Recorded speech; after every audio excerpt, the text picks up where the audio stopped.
নমস্কার বন্ধুরা, গাছ লাগাতে ভালোবাসেন অথচ টবের ভারী মাটি তৈরি বা গাছে জল দেয়া নিয়ে সমস্যায় পড়েননি এমন বাগানপ্রেমী খুঁজে পাওয়া কঠিন। বিশেষ করে যারা ছাদ বাগান বা ব্যালকনিতে বাগান করেন তাদের জন্য টবের ওজন কমানো এবং মাটিতে সঠিক আর্দ্রতা ধরে রাখা একটা মস্ত বড় চ্যালেঞ্জ। কিন্তু আপনি কি জানেন, আধুনিক বাগান পরিচর্যায় মাটির একটি চমৎকার এবং সস্তা বিকল্প রয়েছে। আজ আমরা কথা বলবো এই কোকোপিট ব্লক নিয়ে। আজকের ভিডিওতে আমরা বিস্তারিত জানবো এই কোকোপিট আসলে কি, এটি গাছের জন্য কতটা উপকারী এবং বাজার থেকে কিনে আনা এই শক্ত ইটের মতো ব্লকটি কিভাবে মাত্র কয়েক মিনিটে ব্যবহারের উপযোগী করবেন। ভিডিওটি শেষ পর্যন্ত দেখার অনুরোধ রইল, কারণ আজকের তথ্যগুলি আপনার বাগান করার অভিজ্ঞতা সম্পূর্ণ বদলে দেবে। নমস্কার বন্ধুরা, আমি সতীশ, কালীমাতা কৃষি ভান্ডারের নতুন আরেকটি ভিডিওতে আপনাদের সকলকে স্বাগত। বন্ধুরা, প্রথমেই জানা যাক এই কোকোপিট আসলে কি। আমরা সবাই নারকেল চিনি। এই নারকেলের ভিতরের অংশ খাওয়ার পর বাইরে যে শক্ত খোসা বা ছোবড়া থাকে তা দিয়ে দড়ি বা ম্যাট তৈরি হয়। এই প্রক্রিয়াজাতকরণের সময় এক ধরনের গুঁড়ো বা বাই প্রোডাক্ট তৈরি হয়। এই গুঁড়োগুলিকে ভালোভাবে শুকিয়ে মেশিনের সাহায্যে উচ্চ চাপে সংকুচিত করে এই ধরনের ব্লক বা ইট তৈরি করা হয়। একে অনেকে কোকো কায়ার বলে থাকেন। এটি সম্পূর্ণ অর্গানিক বা প্রাকৃতিক, তাই পরিবেশের জন্য শতভাগ নিরাপদ। বন্ধুরা, আসুন জেনে নিই সাধারণ মাটির বদলে কেন আপনি কোকোপিট ব্যবহার করবেন। এর 5টি প্রধান কারণ রয়েছে। প্রথমত, দুর্দান্ত জল ধারণ ক্ষমতা। কোকোপিট স্পঞ্জের মতো কাজ করে। এটি নিজের ওজনের চেয়ে 8 থেকে 10 গুণ বেশি জল ধরে রাখতে পারে, ফলে টবের মাটি চট করে শুকিয়ে যায় না এবং আপনাকে বারবার গাছে জল দিতে হবে না। দ্বিতীয়ত, মাটি হালকা ও ঝুরঝুরে রাখে। সাধারণ কাদামাটি কিছুদিনের মধ্যে শক্ত হয়ে জমাট বেঁধে যায়, কিন্তু মাটিতে কোকোপিট মিশিয়ে দিলে মাটি সবসময় আলগা থাকে। এতে মাটির ভিতরে প্রচুর অক্সিজেন চলাচল করতে পারে, যা গাছের শিকড় দ্রুত ও সুস্থভাবে ছড়াতে সাহায্য করে। তৃতীয়ত, ওজনে অত্যন্ত হালকা। যারা ছাদ বাগান করেন তাদের জন্য মাটি বহন করা এবং ছাদের ওপর অতিরিক্ত ওজন দেওয়া একটি বড় সমস্যা।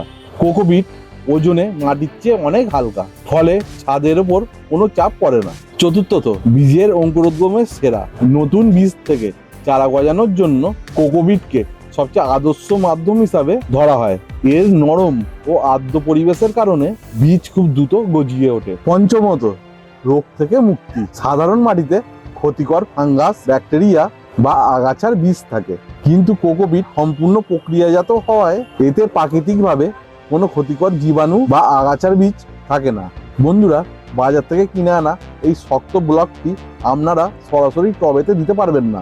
একে প্রস্তুত করতে হবে। প্রথমত, একটা বড় সাইজের গামলা বা বালতি নেবেন, কারণ এই ছোট্ট ব্লকটি জল পেয়ে আকারে অনেক বড় হবে। তার ভেতর এই ব্লকটি রাখুন এবং এর উপর পর্যাপ্ত পরিমাণে সাধারণ জল আস্তে আস্তে ঢালতে থাকুন। দেখবেন জল দেওয়ার সাথে সাথেই এটি কিভাবে স্পঞ্জের মতো জল শুষে ফুলে উঠছে এবং নরম গুঁড়োতে পরিণত হচ্ছে। সাধারণত 1 কেজি ওজনের একটি ব্লক থেকে আপনারা 5 থেকে 6 কেজি পর্যন্ত হালকা কোকোপিট পাওয়া যায়। পুরো ব্লকটি ভেঙে গুঁড়ো হয়ে যাওয়ার পর এটিকে ভালো করে হাত দিয়ে ওলট পালট করে দিতে হবে। বন্ধুরা, একটা জরুরি টিপস, বাজারের কোকোপিটে অনেক সময় প্রাকৃতিক লবণ বা সোডিয়ামের মাত্রা অনেক বেশি থাকে, তাই এটিকে পাত্রের জলে ভালোভাবে ধুয়ে নেবেন। ধোয়া হয়ে গেলে হাত দিয়ে চেপে চেপে অতিরিক্ত জল বের করে দেবেন। এইভাবে 2-3 বার ধুয়ে নিলে এটি গাছের জন্য শতভাগ নিরাপদ হয়। বন্ধুরা, কোকোপিট তো তৈরি হলো, কিন্তু মনে রাখবেন কোকোপিটের নিজস্ব কোনো পুষ্টিগুণ নেই, তাই শুধু কোকোপিটে গাছ লাগালে গাছ পুষ্টি পাবে না। আদর্শ টবের মাটি তৈরি করতে আপনাকে একটি সঠিক অনুপাত মেনে চলতে হবে।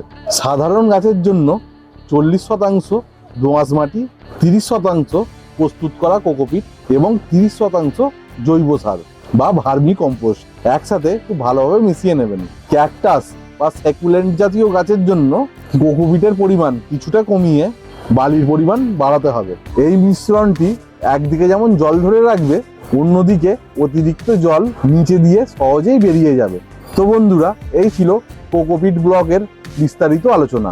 আশা করি আজকের এই ভিডিওটি দেখার পর কোকোপিট ব্যবহার নিয়ে আপনাদের মনে আর কোনো প্রশ্ন থাকবে না।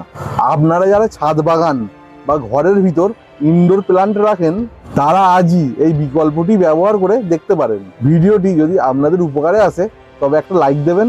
এই ধরনের আরো তথ্যবহুল গার্ডেনিং ভিডিও পেতে আমাদের চ্যানেল কালীমাতা কৃষি ভান্ডারকে সাবস্ক্রাইব করে আমাদের পাশে থাকবেন। দেখা হবে পরবর্তী অন্য কোনো ইনফরমেটিভ ভিডিও নিয়ে। ততক্ষণ সুস্থ থাকুন, সবুজের সাথে থাকুন। ধন্যবাদ।